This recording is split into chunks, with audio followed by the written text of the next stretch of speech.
भाषा शिक्षण से जुड़े समस्त मित्रों का स्वागत है। आज की चर्चा में विशेषकर मैं मिस्टर निशार अहमद जी का आभारी हूं, जिन्होंने आज का यह वीडियो बनाने के लिए मुझे प्रेरित किया। निशार अहमद जी ने मेरे चैनल पे एक संदेश डाला है कि सर, मैंने 12वीं पूरी कर लिया है और अनुवादक बनना चाहता हूं, कोर्स कैसे और कहां से करें। देखिए, स्पष्ट देख सकते हैं। तो आज की पूरी चर्चा अनुवादक बनने के लिए आपकी एलिजिबिलिटी क्या होती है, क्या पढ़ें कि आप अनुवादक या फिर अनुवाद अधिकारी बन सकें, और तैयारी कैसे करें, पूरी की पूरी चर्चा इसी विषय पर रहेगी। आइए शुरू करते हैं। देखिए, सबसे पहले हम अगर एलिजिबिलिटी की बात करें तो एलिजिबिलिटी में आपसे मांगा जाता है MA होना चाहिए किसी विषय में, या फिर MA को आप अगर कहें तो MA को PG डिग्री कहा जाता है। PG डिग्री मतलब पोस्ट ग्रेजुएट डिग्री कहा जाता है। तो आपके पास MA, MA, MSc, MTech या फिर इस विधा में जो भी कोई डिग्री हो जो PG डिग्री मानी जाती है, पहली शर्त है। अब ये जो आपकी MA, MSc, MTech जो भी हो, इसकी पहली शर्त है, अगर आपने MA कर रखा है तो अगर आप पोस्ट ग्रेजुएट, हम यहां शुरू करते हैं, पोस्ट ग्रेजुएशन अगर आपने कर रखा है तो पहली शर्त है कि आपका पोस्ट ग्रेजुएशन हिंदी में होना चाहिए। अगर आपके पास हिंदी में नहीं है तो इंग्लिश में होना चाहिए। अगर यह भी नहीं है तो फिर any subject.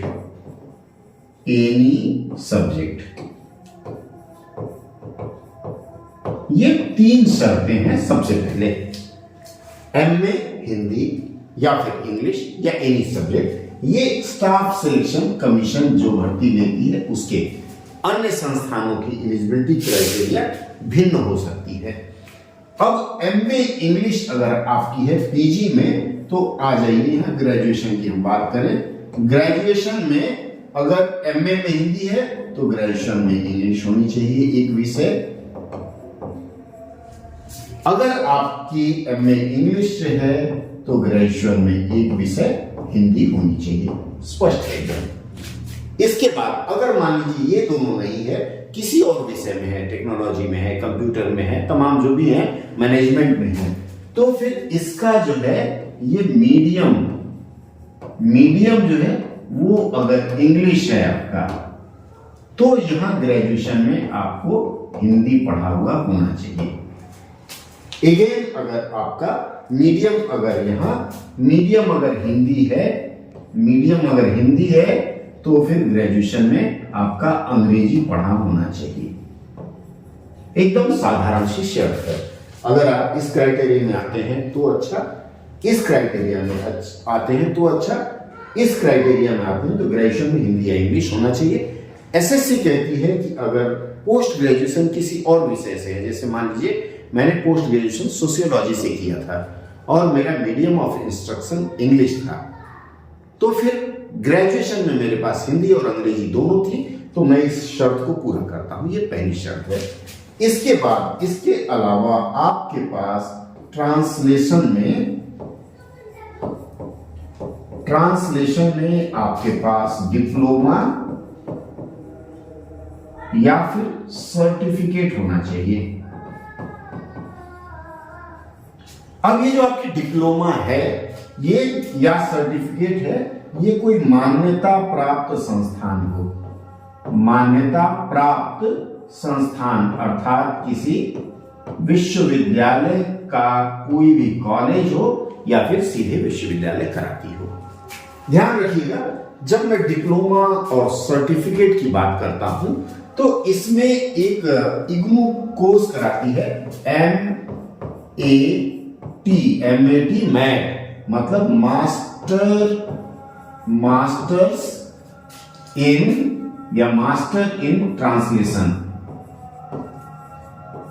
Translation studies.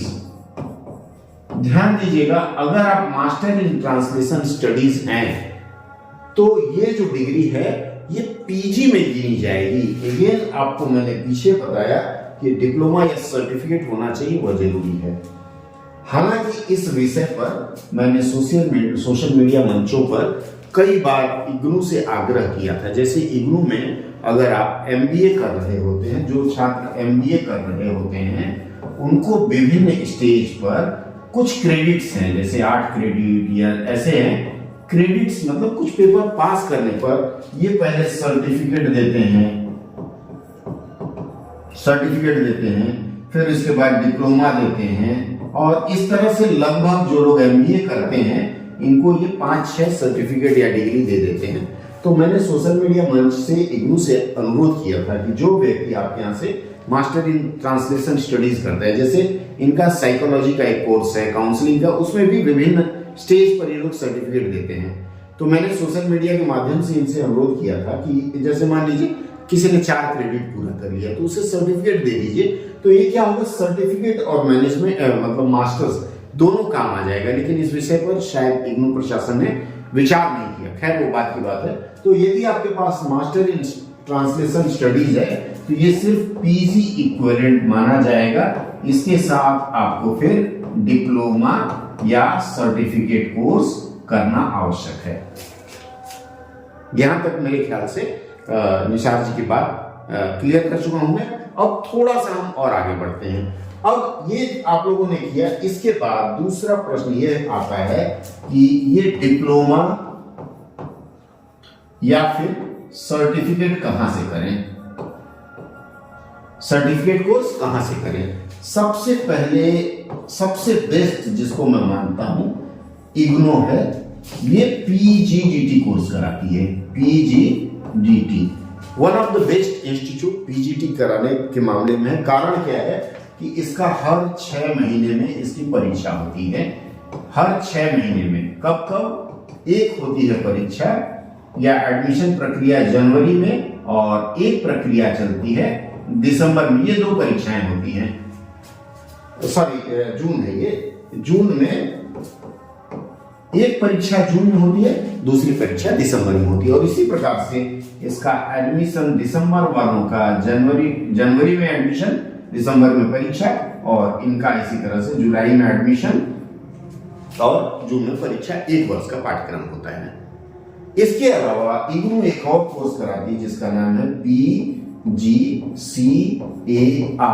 PGCAR। ये भी एक प्रकार का पोस्ट ग्रेजुएट सर्टिफिकेट कोर्स है। आप इसको भी कर लेते हैं तो इसकी पात्रता बनती है। इसके अलावा कई सारे विश्वविद्यालय हैं उत्तर प्रदेश में, जो लोग हैं उनके लिए राजश्री टंडन है, सॉल्ट लेक में एक संस्थान है, कलकत्ता सॉल्ट लेक में महात्मा गांधी अंतरराष्ट्रीय हिंदी विद्यालय, महात्मा गांधी अंतरराष्ट्रीय हिंदी विश्वविद्यालय है। ये भी आपके ट्रांसलेशन के डिप्लोमा या सर्टिफिकेट पीजीडीटी कराते हैं। ये महर्षि दयानंद यूनिवर्सिटी है, ये करवाती है। दिल्ली विश्वविद्यालय कराती है, कुरुक्षेत्र विश्वविद्यालय ने भी शुरू किया है। इसके अलावा मुंबई विश्वविद्यालय कराती है, ये फंक्शनल हिंदी में कराती है। इसके अलावा और भी कई विश्वविद्यालय हैं। इग्नू के अलावा जैसे महात्मा गांधी अंतरराष्ट्रीय विश्वविद्यालय की अगर मैं बात कहूं तो जो मांगते हैं, नियोक्ता जो मांगते हैं, आपके सर्टिफिकेट में English to Hindi and vice versa लिखा रहता है, एंड वाइस वर्सा लिखा होना आवश्यक है। लेकिन ये जो महाविद्यालय हैं या विश्वविद्यालय हैं, ये लोग बच्चों को लिख के नहीं देते। अगर मैंने 2-3 कैंडिडेट्स को देखा था, वो बेचारे बहुत दुखी थे, कई बार अप्रोच किए, लेकिन विश्वविद्यालय का अड़ियल रवैया है कि हम नहीं देंगे। तो मुझे लगता है कि इस विश्वविद्यालय से, विशेष करके बेशक हिंदी विश्वविद्यालय हो, लेकिन छात्रों का ये सहयोग नहीं करते ना। तो अच्छा, इसके अलावा एक राजश्री टंडन विश्वविद्यालय भी है, राजश्री टंडन ओपन यूनिवर्सिटी, ये उत्तर प्रदेश में, इनके साथ भी बड़ी समस्या है। तो देखिए, आप अगर कोई प्रमाण पत्र लेते हैं, कोई डिग्री करते हैं, तो आपका मूल उद्देश्य क्या है? सीखने के अलावा नौकरी में भी काम आए। लेकिन जब तक आपके प्रमाण पत्र में इंग्लिश टू हिंदी और Hindi to English vice versa ऐसा नहीं लिखा रहेगा, तब तक आपकी एलिजिबिलिटी नहीं बनती। आप जब नौकरी के लिए जाएंगे तो नियोक्ता आपको बोलेगा नहीं जी, नहीं लिखा हुआ है। तो मुझे लगता है कि यदि आपको करना है, ये हर्डल्स नहीं लाने हैं। अब जैसे कोई इन्फ्लुएंस लगा ले तब दे देते हैं, अलग बात है। तो ये हर्डल्स नहीं चाहते हैं तो IGNOU is one of the best, यहां से आप कर लीजिए। इसके अलावा 6 महीने का एक certificate course Savitribai Phule college है, ये अहमदनगर में है, आप वहां से भी कर सकते हैं। ये लोग ऑनलाइन 3 महीने का सर्टिफिकेट कोर्स करवाते हैं ऑनलाइन माध्यम से। क्लास 12 इसकी एलिजिबिलिटी है, तो आप वहां से भी कर सकते हैं ये पाठ्यक्रम, और इसके बाद एलिजिबिलिटी बन जाएगी। ठीक है, इस आधार पर अगर आप देखें तो मिस्टर निशार अहमद जी, मैंने आपके प्रश्न का जवाब दिया, क्या एलिजिबिलिटी है। अब अगर चूंकि आजकल सभी लोग कैरियर काउंसलर्स हैं, नौकरी बहुत जरूरी है, तो 12वीं जैसे ही आप पास करें, इंग्लिश में पास करें, आप 12वीं में कॉमर्स पढ़े हो, 12वीं में साइंस पढ़े हो, अगर आपको लगता है कि मुझे आगे चल के एक ऐसी नौकरी लेनी है जिसमें ढेरों अवसर हो, तो आप इसके लिए जाइए, अर्थात ट्रांसलेटर बनने के लिए। और आप ग्रेजुएशन में ही अंग्रेजी और हिंदी दोनों पढ़िए। अंग्रेजी और हिंदी दोनों साथ में पढ़ेंगे तो आपको लाभ मिलेगा। अब इसके बाद हम थोड़ा सा और आगे चलते हैं। ये है स्टाफ सिलेक्शन कमीशन की वेबसाइट, स्टाफ सिलेक्शन कमीशन। इसमें होता क्या है, ये नोटिस देती, जैसे ये देखिए यहां नोटिस दिया हुआ है, important notice, qualified Manipur state, तमाम चीजें इसमें आती रहती है। आपको करना क्या है कि यहां जाने के बाद नोटिसेज में क्लिक करेंगे। नोटिसेज में क्लिक करने के बाद ये देखिए तमाम है, CGL है, CHSL है, स्टेनो CNT है, जो आपको GST पे क्लिक करना है।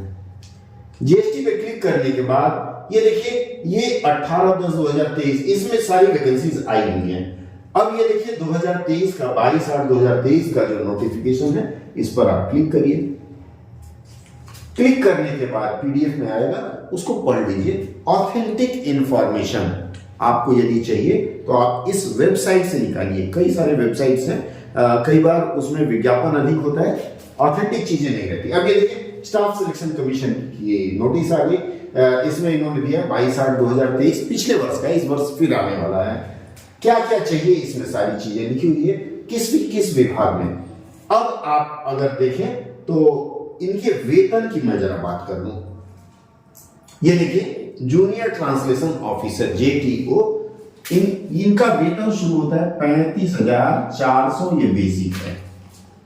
35,400 अगर किसी का बेसिक है, और सीनियर हिंदी ट्रांसलेटर अगर है ये 44,900 है।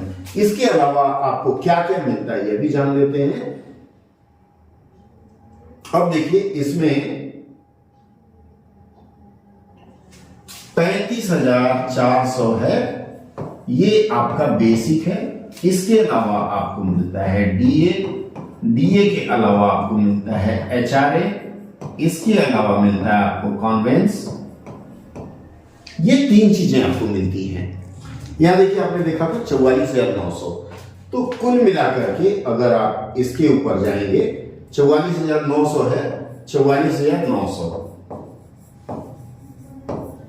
DA फिलहाल मेरे ख्याल से 28 से अधिक है, 28%, मतलब इसका 28%।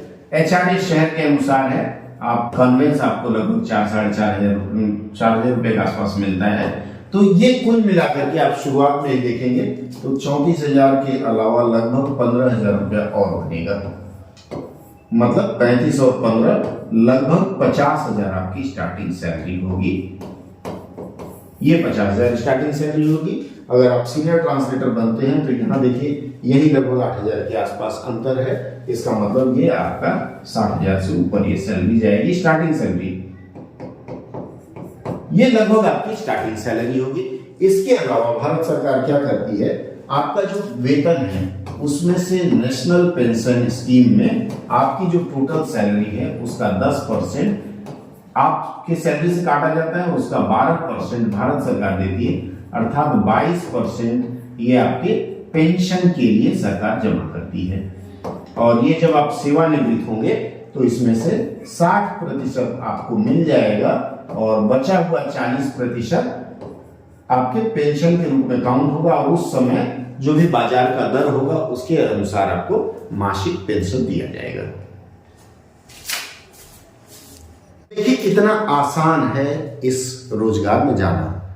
इसके सिलेबस में क्या होता है वह जान लेते हैं। देखिए सिलेबस में इसमें आपको दो चीजें पढ़नी पड़ती है, एक अंग्रेजी पढ़नी पड़ती है और दूसरी हिंदी पढ़नी पड़ती है। मुझे लगता है आपको दोनों भाषाएं आती हैं। आती है नहीं आती है? नहीं आती तो सीख लीजिएगा। अंग्रेजी में आपको बेसिक ग्रामर,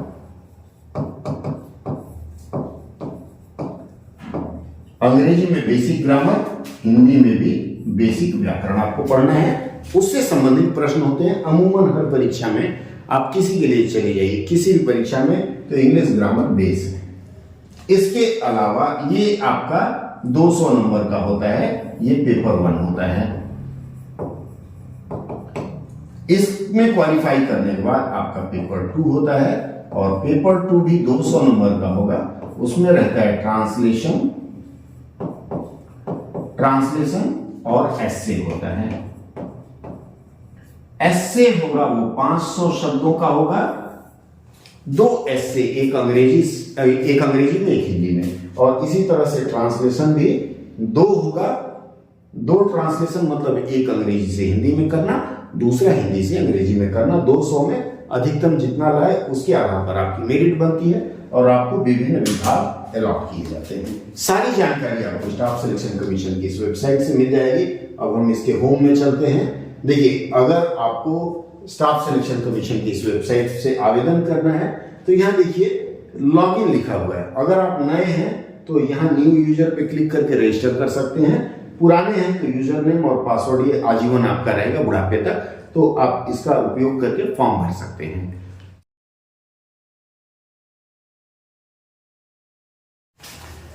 तो दोस्तों मुझे लगता है आज मैंने जो जानकारी दी वह आपके काम आएगी और विशेषकर पुनः एक बार मिस्टर निशार अहमद का मैं धन्यवाद देता हूं। इसलिए धन्यवाद देता हूं कि ये 12वीं के छात्र हैं और अभी से ही करियर कॉन्शियस हैं। बहुत बहुत धन्यवाद निशार जी। ऐसे प्रश्न पूछने के लिए मैं आपका आभारी हूं और मित्रों ऐसे प्रश्न आप पूछ सकते हैं। देखिए मंच पे जितने भी प्रश्न आते हैं लगभग मैं सबका जवाब देने का प्रयास करता हूं। अगर किसी का जवाब दे चुका हूं पहले तो शायद उस पर नहीं देता हूं।